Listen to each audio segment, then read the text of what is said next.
नमस्कार, घटना चक्र बुक वीडियो के इस शैक्षणिक मंच पर आपका स्वागत है।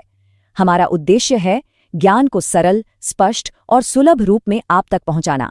आइए आरंभ करते हैं अध्ययन और सफलता की इस यात्रा को। अच्छा, कभी सोचा है कि जब कोई बड़ी आपदा आती है, मान लीजिए कोई बड़ा भूकंप या कोई भयानक तूफान, तो क्या पूरी दुनिया बस हाथ पर हाथ धरे देखती रहती है?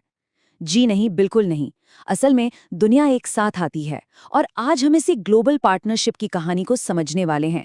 वो कहानी जो हमें इन आपदाओं से बचाने के लिए लिखी जा रही है। तो चलिए इस विश्लेषण की शुरुआत एक बहुत बड़े सवाल से करते हैं। क्या आपदाएं बस किस्मत का खेल है या हम सच में उन्हें रोक सकते हैं? देखिए, इसका जवाब सिर्फ आपदा आने के बाद मदद पहुंचाने में नहीं है, बल्कि उसके खतरे को, उसके रिस्क को पहले से ही समझने और संभालने में छिपा है। और पता है, इसी सोच को हकीकत में बदलने के लिए दुनिया ने एक खास मंच भी बनाया है। तो चलिए देखते हैं कि ये वैश्विक मंच आखिर है क्या और ये काम कैसे करता है। इसका नाम है world conference on disaster risk reduction, यानी WCDR। देखिए, ये यूनाइटेड नेशंस की एक बहुत बड़ी पहल है जिसका सिर्फ एक ही मकसद है, आपदा के खतरे को कम करना। और सबसे ज़रूरी बात यह है कि ये सब सस्टेनेबल डेवलपमेंट के बड़े लक्ष्य से जुड़ा हुआ है। मतलब एक ऐसा विकास जो न सिर्फ हमारी आज की ज़रूरतों को पूरा करे, बल्कि आने वाली पीढ़ियों के भविष्य को भी सेफ रखे। इस स्लाइड में जो बात है ना, वो बहुत दिलचस्प है। इसका फोकस 3 तरफा है। पहला, डिजास्टर के रिस्क को ही कम कर दो। दूसरा, क्लाइमेट चेंज से जो रिस्क पैदा हो रहे हैं उन्हें मैनेज करो।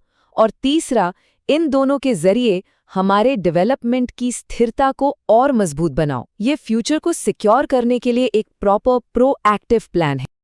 अब देखिए, ये जो ग्लोबल प्लेटफॉर्म है, ये कोई एक दिन में नहीं बन गया।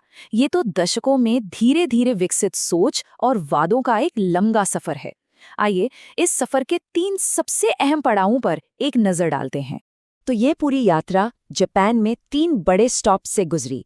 सबसे पहले 1994 में योकोहामा, फिर 2005 में कोबे और उसके बाद 2015 में सेंडाई।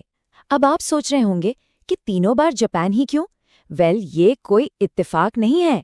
जापान ने खुद इतनी आपदाएं झेली हैं कि वो जानता है कि तैयारी करना, पहले से तैयार रहना कितना ज्यादा जरूरी है।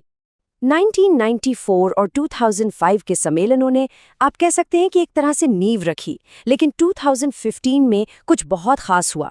उस साल पूरी दुनिया एक साथ आई एक लैंडमार्क प्लान बनाने के लिए।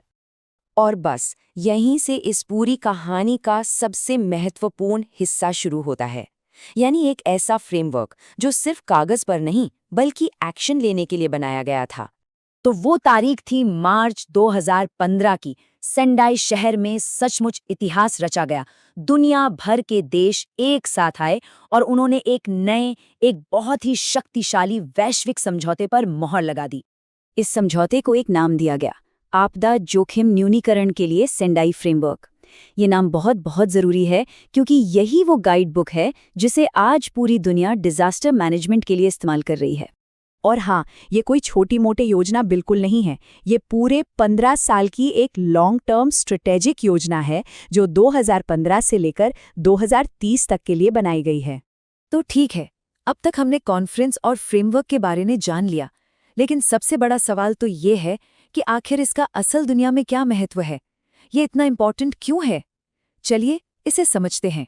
सेंडाई फ्रेमवर्क का सबसे बड़ा योगदान यही है, ये हमें उस सोच से बाहर निकालता है कि आपदा आने के बाद क्या करें, और हमें इस सोच की तरफ ले जाता है कि आपदा को आने से कैसे रोकें या उसके असर को कम कैसे करें।